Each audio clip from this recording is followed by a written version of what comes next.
Welcome to 1000 PS, welcome to Austria. This is Honda's new CB650R with E-Clutch.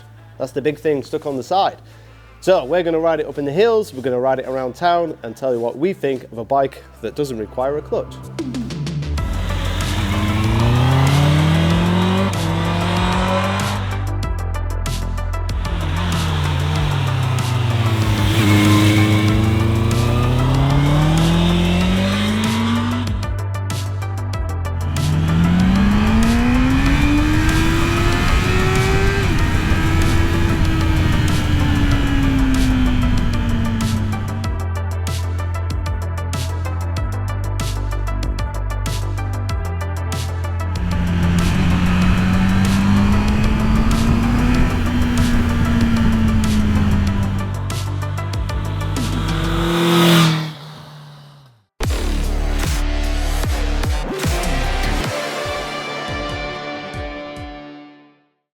Yes, folks, you're right in the middle of it instead of just being on the sidelines.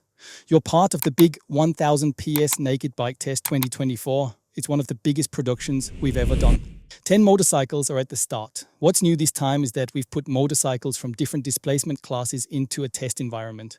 Why? This time, we want to take off those rose-tinted glasses a bit and see if the expensive motorcycles are really worth their money.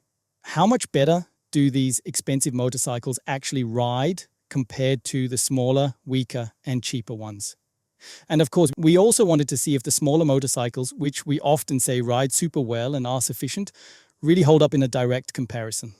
So, it's exciting for you. We have actually ridden 10 motorcycles in a direct comparison from different displacement and price classes, but all in the category of naked bikes. Overall, depending on the motorcycle, we had 10 to 12 test riders. Among them were Sonko, Amelie, Christoph Horvath, Fowley, Adam Child from England, Martin Bauer, Kurt Rubik and Ewald Baumgartner. This diverse group of riders brought a wide range of perspectives and experiences to the test, providing a comprehensive evaluation of each bike. Their varied backgrounds and riding styles enriched the feedback, making the test results more robust and insightful. Various colleagues from home and abroad contributed their diverse opinions. And, of course, what is also important is that we had challenging test conditions due to the varied weather conditions in spring 2024. We were glad to have IXS Clothing as a sponsor, supporting this whole series. This allowed us to quickly adapt to the various weather conditions. And this little bottle here often saved our day. Motorex ensured that the motorcycles looked better on camera than they did after the rain. Thanks to them for their active support. And the helmet isn't there by chance either. It was my favorite after the test. I tried various HJC helmets on the naked bikes, and I have to say it's a good combination. The RFA 71 Carbon offers a great mix of riding comfort and coolness because it has an integrated sun visor, it has good ventilation, is pleasantly quiet, yet still bold and cool enough to fit perfectly on a naked bike. We have created a score table, a ranking table for you, where we have all the motorcycles in a huge table and each of our test riders could cast their vote. It's interesting for you to see that, of course, the more expensive motorcycles, which were 3 times as expensive as the cheaper models in the test field, overall performed better. But you can now see the relationships for yourselves. Below, we have a link to our 1000 PS website where we have included the complete test table and you can click through the individual tests. And then you can see how each displacement category performed, but you can also see where your favorite, your preferred motorcycle may perform worse. For example, in terms of engine performance, or perhaps better in terms of riding comfort. This test table, this ranking table, is sorted in a ranking format, where a higher number indicates a lower ranking in that aspect, whereas a 1 indicates that in that specific aspect, the motorcycle was the best in the entire test field. So there's 2 ways of doing this video. There's one way of reviewing the CB650R and then there's one way of reviewing the CB650R with E-Clutch.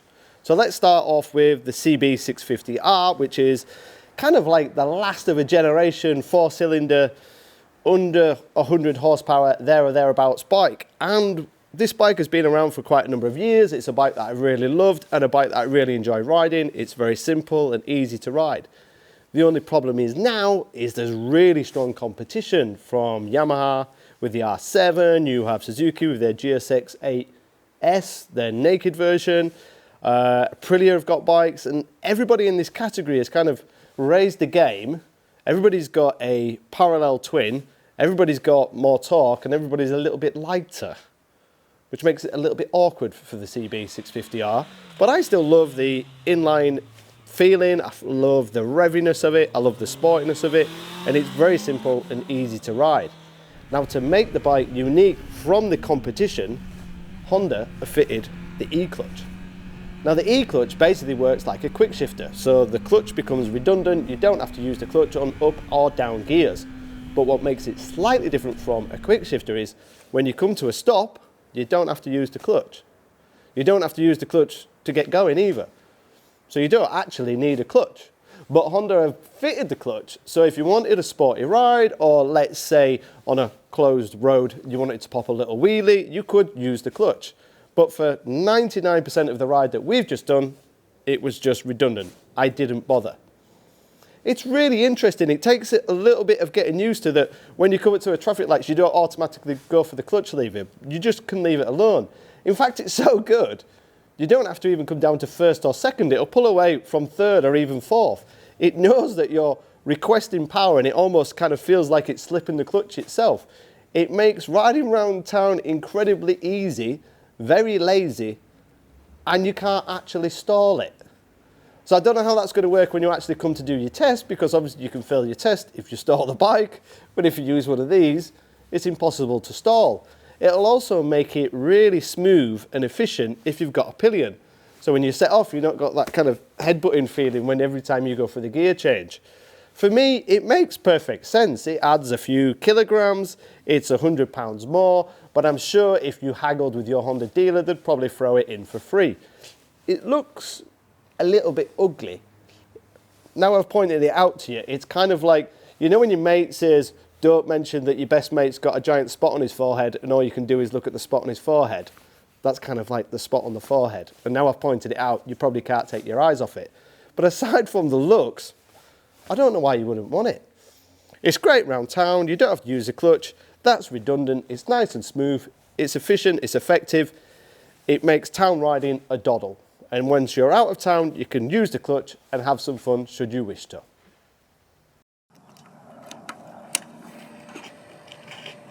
The Honda CB650R is a rather strange motorcycle. This isn't due to the E-Clutch, but simply because of its overall position within the Honda model lineup. When you consider there's a CB750 Hornet, where you arguably get much better value for money, you might wonder why you would need the CB650R. On the other hand, it's essentially the last motorcycle in its class from Japan that still features a pure inline four-cylinder engine, giving you a similar feeling to what you've always experienced in the past. So you're riding with a lively, screaming four-cylinder engine where you have a real motorcycle underneath you and not something downsized, which not everyone likes. That's the story with four cylinders. And the fact that in such a traditional motorcycle with the last four-cylinder in a naked bike, this E-Clutch comes into play surprised me a bit because it's not really visually appealing either. However, what did surprise me is how well this E-Clutch actually works. It's fantastic how such a mature motorcycle is made so accessible yet sporty. I have no idea how Honda will manage to have traditionalists wave the four-cylinder flag and then delight this target group with this E-Clutch. Ideally, it would be an E-Clutch for classic motorcycle enthusiasts looking for a very accessible, easy-to-use vehicle for city traffic, so it won't stall and you can drive safely. But whether they'll choose a four-cylinder that's 20 kilograms heavier than a twin-cylinder in a comparable class, whether they'll go for something like that, we'll see. We'll see. But maybe it's just Honda testing the waters to see how it's received. However, the E-Clutch itself, during the test, left no doubts. That thing works brilliantly.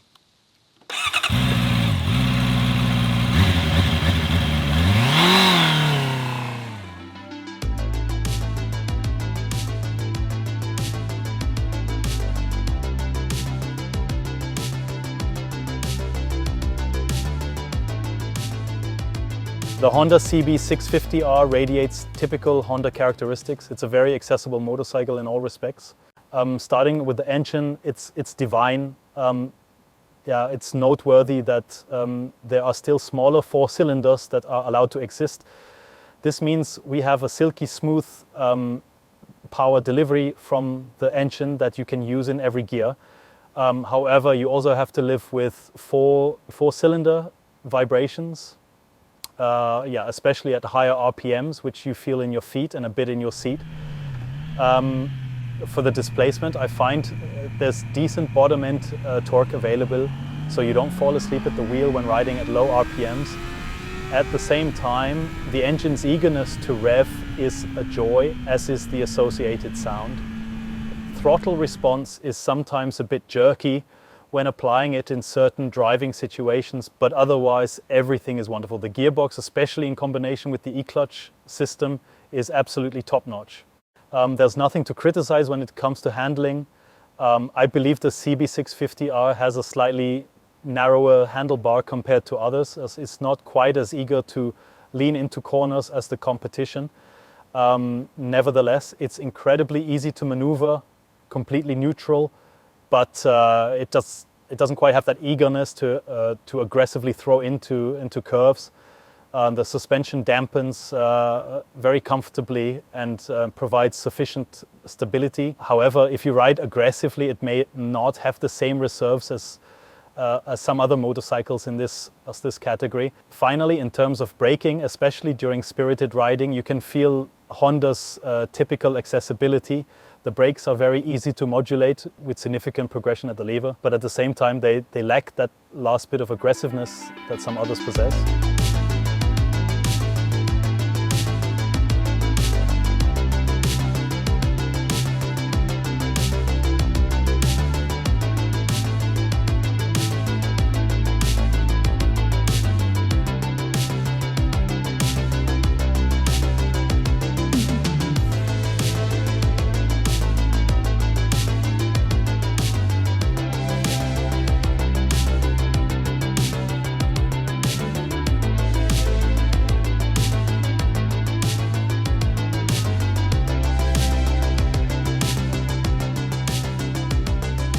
So I have to say the Honda E-Clutch is a very good innovation for the simple reason that it combines two worlds well. In the motorcycle world, we often still have riders from older generations who say, I like it, or I want to have a feeling for the motorcycle with clutching in and out. I need a bit of that clutch lever feeling. But we also have riders who say, I like the comfort of not having to worry about the clutch at all. That works perfectly well, completely hassle-free. I can shift up and down as I like. In my opinion, this system combines these two worlds the best so far, because you can drive manually without any issues as you're used to, but you can also completely rely on the automatic mode. The only downside this system might have is when you're at a standstill in neutral and you try to pull the clutch, which more or less engages the clutch in automatic mode as displayed on the screen, causing a significant delay in clutch response. When you pull the clutch lever, you're used to having a slight play at the beginning and then feeling the engagement point where you can fully engage it. In this case, you almost have half of the clutch lever travel completely empty, and then it starts engaging suddenly towards the end. I suspected that the cable might not be adjusted correctly and tried to correct it until I realized after the first drive off that it's just this strange behavior of the system. So that's the only drawback that you have to get used to. When the automatic mode is active, the clutch operation has a lot of play in neutral, and this is only noticeable in neutral. Once you engage a gear and don't operate it manually, the system will automatically start to engage slowly when you apply throttle, and the engine speed increases. This works really well. You can control it very precisely, so you can start gently or make quick starts with it. They've really nailed the tuning on this. As you continue to accelerate, you can naturally upshift and downshift completely automatically. What makes this system better than a blipper system is that with a blipper system, you can indeed upshift and downshift automatically. That's correct. However, a blipper system fundamentally only works if I select the correct throttle position for the shift process. This means I can't downshift during acceleration, which generally you wouldn't want to do. This system, on the other hand, works because it recognizes the load condition and whether you want to upshift or downshift.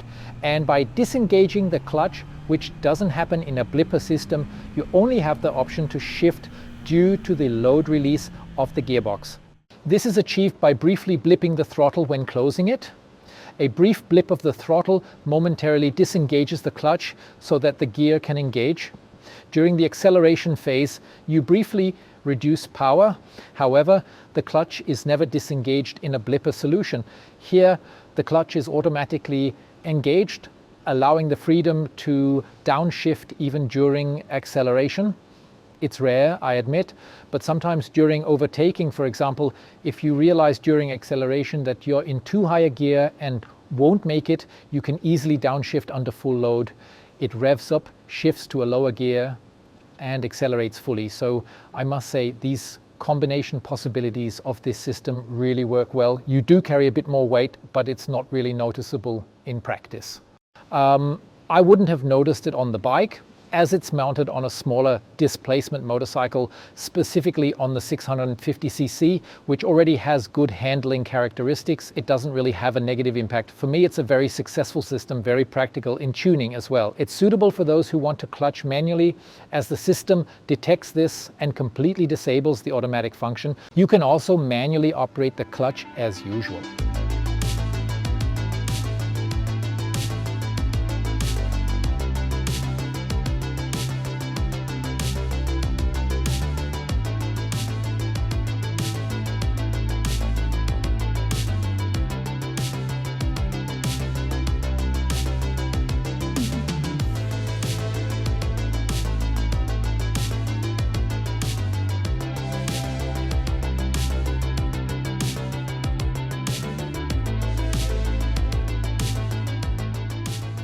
For me personally, it did take some practice. I remember the first time I started off, it was quite jerky. I was a bit surprised at how quickly it shot forward, initially feeling like there was a lot of play where nothing happened.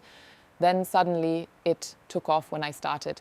This was a new experience for me because it was my first time riding with an E-clutch, so it caught me off guard. But of course, as you ride longer, the advantage becomes clear. You don't always have to pull the clutch when stopping. That's a big plus. It's also gentler on the hand and quite enjoyable. Despite its weight, which was a bit more in this comparison, I still found it quite agile. I didn't feel completely incapable of handling it. The seating position was also very comfortable. It pretty much ticks all the boxes in terms of what you need and want. However, the adjustment period is simply longer compared to other motorcycles. Getting used to it takes more time.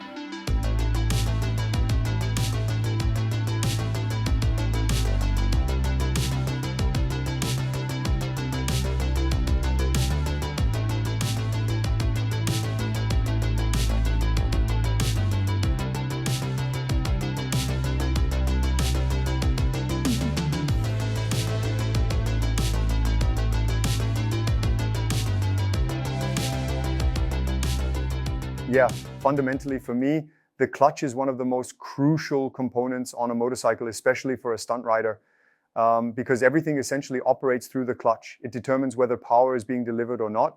Regardless of what I'm doing with my right hand, my finger always indicates whether we have propulsion or not. The funny thing is, with this E-clutch, I no longer need to use the clutch. That's the advantage of it all. It took a bit of getting used to. Once you start moving though, it operates like a normal motorcycle with a quick shifter and has a nice pull. The engine is well tuned, very smooth running. It rides very comfortably. Shifting up and down feels similar to using a conventional motorcycle with a quick shifter. I wouldn't say it's significantly better or worse, just different. It handles similarly. The amusing part is when you come to a stop, you simply don't need to pull the clutch anymore. It's more or less like riding a semi-automatic motorcycle, and it's very pleasant to ride.